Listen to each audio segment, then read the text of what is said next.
ഇങ്ങനെയാണ് ഇതാണ് പ്രശ്നം. ഇങ്ങനെ ഇതിൽ മിണ്ടാതിരിക്കുന്നത് കൊണ്ടാണ് എല്ലാവരും ഒരു തലയിൽ കയറി നിരങ്ങുന്നത്. Hello, good morning. ഞായറാഴ്ച നമ്മൾ പണിയെടുക്കാൻ പണിയെടുത്താണ്, എന്നാലും വീട്ടിലിരിക്കുമ്പോൾ ഇതൊക്കെ ചെയ്യാൻ പറ്റുള്ളൂ. പിന്നെ ഞാൻ തന്നെ വേണം ഇതെല്ലാം ചെയ്യാനേ. പാവയ്ക്ക കുറച്ച് വിളഞ്ഞെടുപ്പുണ്ടായിരുന്നു, അപ്പോൾ നേരെ മേളിൽ കയറി കുറച്ച് ആദ്യമേ പ്ലാസ്റ്റിക് കൊണ്ട് കവർ ചെയ്തു, പിന്നെ നമ്മൾ പേപ്പറും കൊണ്ട് കവർ ചെയ്തു, പിന്നെ പറിക്കാനുള്ള പാവയ്ക്കൊക്കെ പറിച്ചു. ജോമ കുറേയായി പാവയ്ക്ക എന്ന് പറയാൻ തുടങ്ങിയിട്ട്. ഇന്ന് ജോമയ്ക്ക് ഇത് ഇത്രയും പാവയ്ക്ക നമ്മൾ പറിച്ചു കൊടുത്തു. അമ്മയ്ക്ക് സന്തോഷം. ജോമാമ ഇന്ന് വുമൻസ് ഡേ ആണ്, അപ്പോൾ അമ്മയ്ക്ക് എന്താണ് പറയാനുള്ളത്? എനിക്കൊന്നും പറയാനില്ല. അമ്മയ്ക്ക് എന്താണ് പറയാനുള്ളത്? പറഞ്ഞില്ല ഇവിടെ. അതാ എന്നെ അമ്മ പറയാൻ പറ്റും. എന്നെ പറയാൻ വുമൻസ് ഡേയോട് അനുസരിച്ച് എല്ലാവരും രണ്ട് വാക്ക് നീ പറയാം. അമ്മയ്ക്ക് മിണ്ടാതില്ല.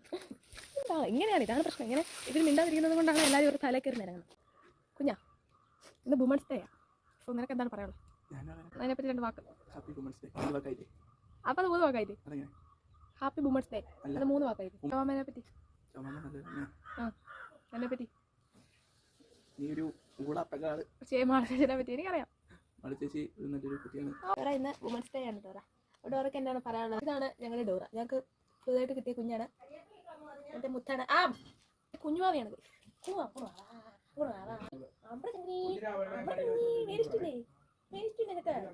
നമ്മളിവിടെ ഒരു കവാടം ഉണ്ടാക്കാൻ പോവുകയാണ്. ഇങ്ങനെ കവാടം, അതാണ് എൻ്റെ ഉദ്ദേശം. ഇവിടെ